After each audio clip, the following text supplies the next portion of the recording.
Welcome to CLIC Connect. I'm your host, Craig Sullivan. We've got a great show for you today. We've got a tremendous industry leader joining us, Mr. Kevin Schramm from IHG. Not only does he have the most prolific franchise development team within IHG, but I'm going to say the entire hotel industry. This man is a true gentleman.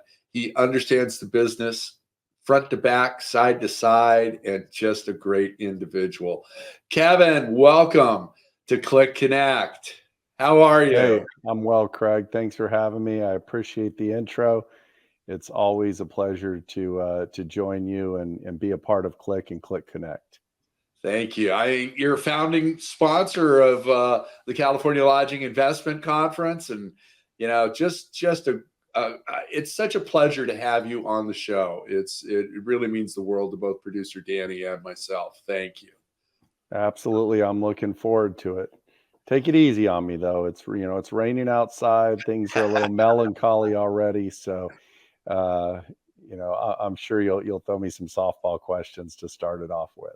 Absolutely. You know what? The first softball is for the one or two people that may not know you, would you please tell them about yourself and IHG? Sure. Kevin Schramm, as introduced. I'm the head of development for our mainstream brands throughout the U.S. and Canada. Have the pleasure of working with a team of 25 wonderful individuals to promote growth for Holiday Inn, Holiday Inn Express, Staybridge Suites, Candlewood Suites, Atwell Suites, Avid Hotels, and perhaps more to come. Nice. I love it. Atwell and Avid are just great products, and I'm really watching to see your development with those new flags within your overall brand. So it's every product you've got is just amazing. I mean, what's that like? I mean, come on, you've got you've got to be got people standing in line waiting to try and get a Holiday Inn Express or one of your other core brands. Yeah, I appreciate that. I think we've done a real good job of positioning our brands, across different market segments, pivoting off of our strengths. Holiday Inn Express is our largest brand. It's the one with the greatest demand profile from developers, and we've really taken a close look at what makes that brand tick. And when I say tick, it means tick at the register, ROI for owners. And so how do we mimic that profile at a price point below with Avid, which is also a cost point below, or with Atwell Suites, which is the lobby you're seeing me in here today at a price point above. Really trying to drive home owner returns has been a big point of emphasis for IHG for a number of years. Yeah, absolutely, it has been, and you guys have succeeded where a lot of other people have fallen way short on that. With your territory, and you've got the entire United States and Canada, correct? That's correct. So let's go north of the border here for a second. What are you seeing up in Canada? Because I think Canada is an emerging market, especially if CANZUC, that unilateral contingency plan with the UK, Australia, New Zealand, and Canada comes together.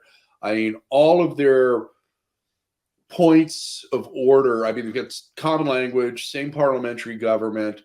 Now, if you're an attorney in Australia, you can practice in the UK or Canada. Tradespeople can bounce back and forth and follow the construction pipeline and everything else. And I think it just makes a lot of sense. And they're predicted, when this comes together, to emerge as a larger financial market than the EU. So you've got to be spending some time up there, I would think. I mean, what's your opinion on Canada?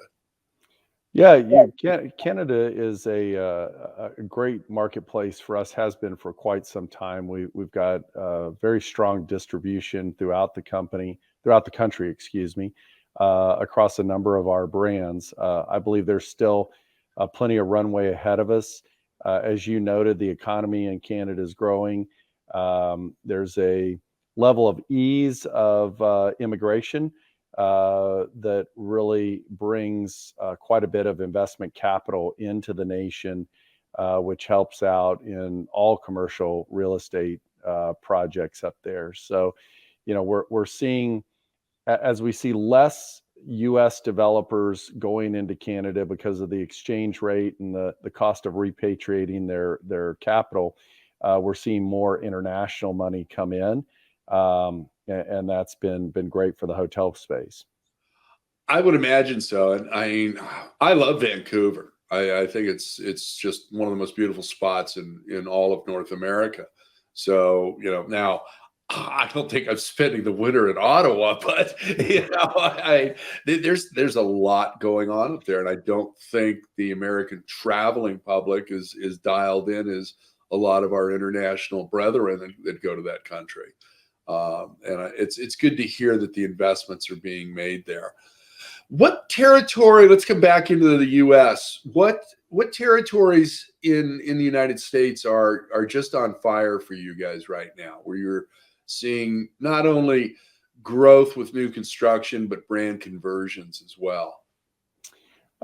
Florida, Central Texas are really the hottest of the hot spots. The Southeast has been very strong for quite some time, through the pandemic. We continue to see drive to leisure markets, kind of leading the way in terms of RevPAR growth within our portfolio. And other markets around the country that are starting to rebound, that have been some laggards up north. Nice. Now, I've got to say, San Francisco still got its share of problems, and we'll see how they handle all of that. But what are your feelings on the rest of the California market? What are you seeing there? I'll echo, San Francisco does have a slew of problems. We won't turn this into a political show. So I'll pivot real quick to the underlying question. We're seeing a lot of growth in the central part of the state. I attribute that to a little. It's a little bit easier to conduct business in the central part of the state. So we're seeing growth not only from California-based investors, but those from around the country who are looking to enter into California and expand their holdings. The coasts are very tough to get to, highly desirable, but it's not for the faint of heart, and that's usually where the local Californian investment company is spending their time, because the payout is just immense if you can get through the bureaucracy and lift a project. Absolutely. How about brand conversions? Is that going to be, lack of a better term, the backbone of the franchise development team's business for the next 12 to 24 months, or is it going to be a shorter period than that? Yeah, we've certainly seen an increase in conversion activity. That's due to a number of factors. The elephant in the room at this moment is interest rates and just general availability of financing, specifically new construction financing. So we've seen more ownership groups look at acquisitions and rebrand opportunities that are out there. If I rub the crystal ball and predict how long that will be the case before we pivot back to new development, I would say we're looking at kind of staying in this flow for at least 2023, probably most of 2024. My guess is that interest rates will start to come back down, and while construction costs won't revert back to pre-pandemic levels, I think they'll normalize over where they've been. A lot of that is going to be a fallout of slowdown in the residential markets, which the West, inclusive of California, has seen a larger drop off than in the eastern part of the country so far. I agree with you. And I just saw a report yesterday where, Houston is having its problems with overdevelopment on the residential side and traffic and, everything else that we're kind of accustomed to here in California. So I think a little bit of that polish is getting tarnished in the Lone Star State. But I also think next year's an election year, and that always throws in another layer of turmoil. So I agree with you. I think as we get closer to the election, I think we may have a softening on interest rates. I think the days of getting a commercial loan basically at the same pricing as a residential piece of property are done. And I think that's just a reality that we all need to accept. I mean, when I started, we had double-digit interest rates, and we were well above 10. We were at 17, 18, 19, and we had double-digit unemployment, double-digit inflation, and a president in the White House that put a wage and hiring freeze into effect across the country. This was, and you just can't shut down the real estate market. It just can't happen. So people got creative. I mean, there were leaseback scenarios. There were the all-inclusive deed of trust was invented. You kept the loan that was of record, and basically, the seller, you were making a payment to him for the sales price, and then at the end of the term, it got released. You also had the land contracts. So there was a lot of different things going on that.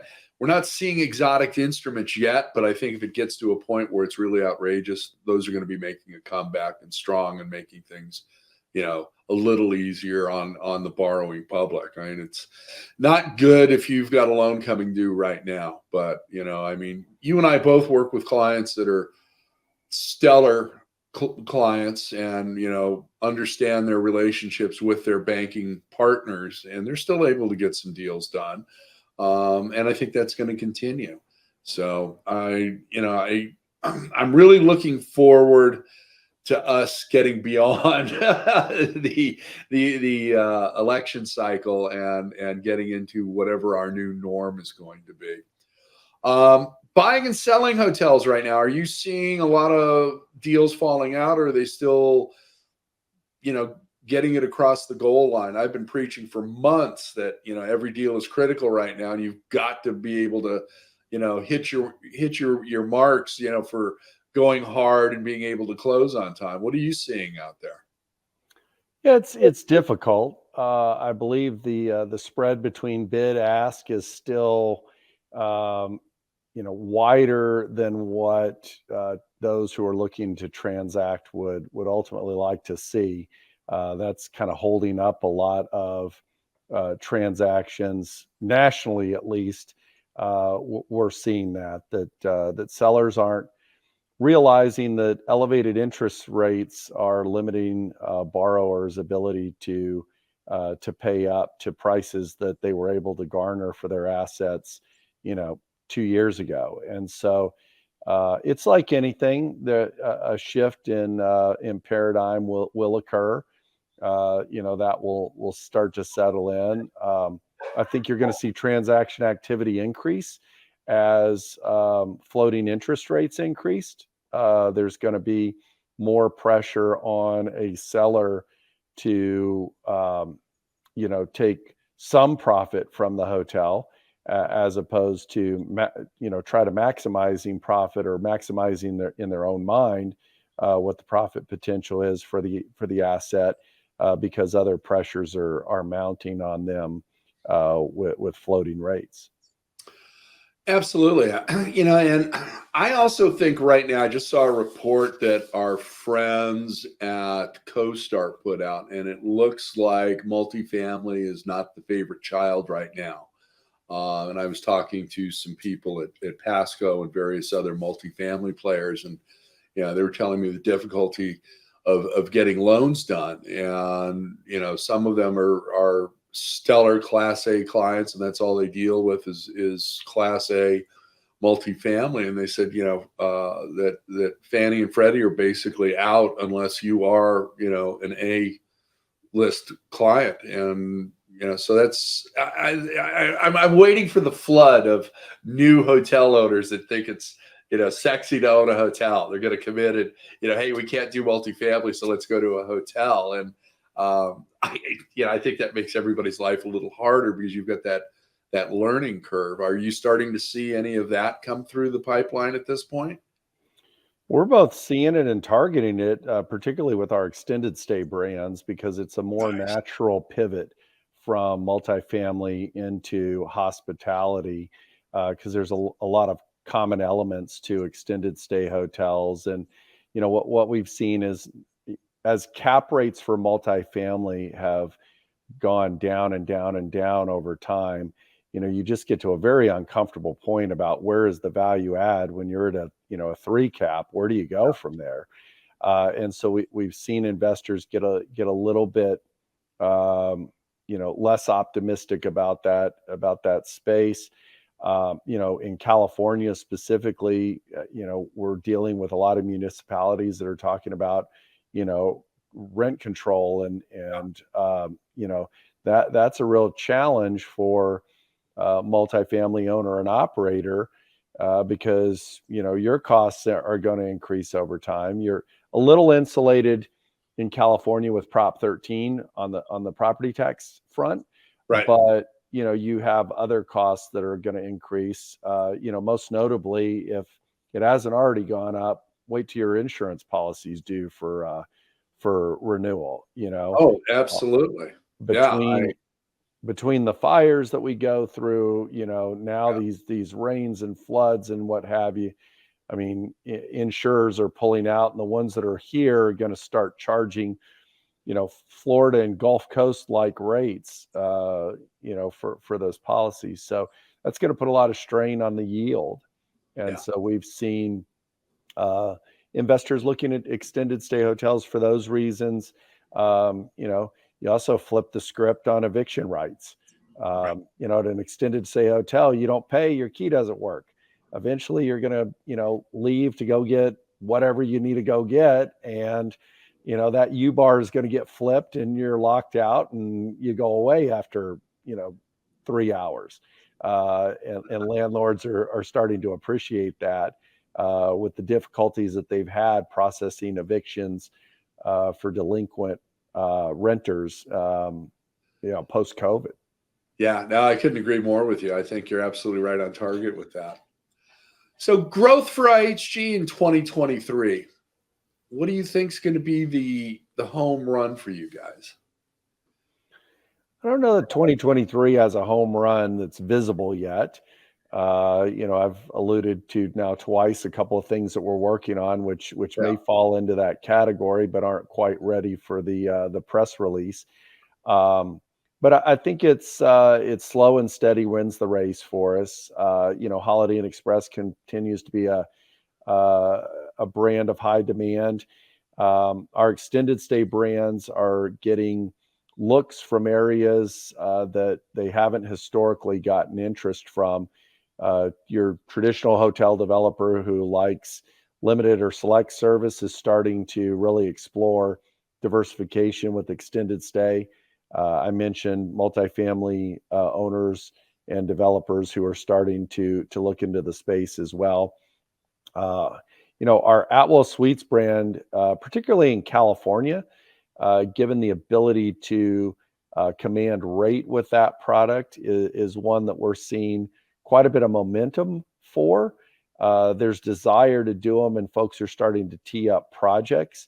Getting those projects to the finish line is still going to be a bit delayed, but all the process that it takes to navigate pre-development tasks in California specifically, kind of line up with when we anticipate the credit markets opening back up and pricing being a little more favorable. Nice. All right, my friend, it's time for the world famous or infamous lightning round. All right. Here we go. I got my big boy pants on. All right. Producer Danny's going to put 2 minutes on the clock, starting right now. And we've got hotel transactions. This is one word, right? Yeah. More. Conferences. Less. Grand opening. Awesome. Band, rock group, or solo artist? Your favorite? Leonard Skinner. Nice. Favorite airport? Houston Hobby. Favorite airline? Delta. Aisle or window? Aisle. Favorite sport? Golf. Tequila or whiskey? Ooh, margarita. Favorite hotel or resort? The Kimpton Sea Fire in the Grand Caymans. Wow, what an answer. You did that with 57 seconds left, my friend. Congratulations. Thank you.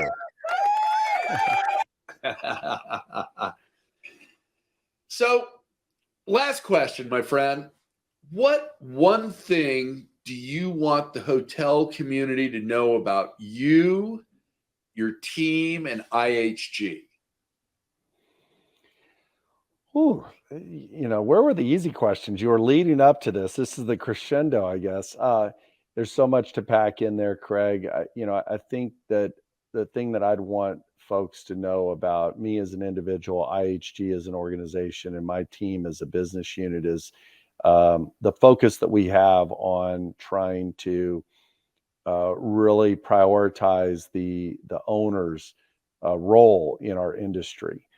Being on the development side of a brand company, there's a balancing act that brand companies have between the needs of both customers. One set of customers is the franchisees, the developers that buy the licenses and build the hotels. The other set of customers is obviously the guests that we funnel towards the hotels, which makes us successful and in demand.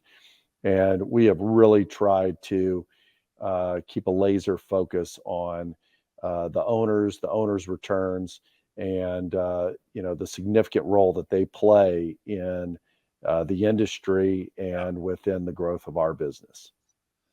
Yes, you do, my friend. And that's why you are the best of the best. And I appreciate you being here, my friend.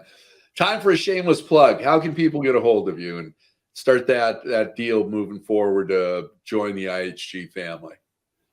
We have a great website that's very thorough, ihgdevelopment.com. That'll cycle you through all information about all of our brands, contact information for myself as well as our reps.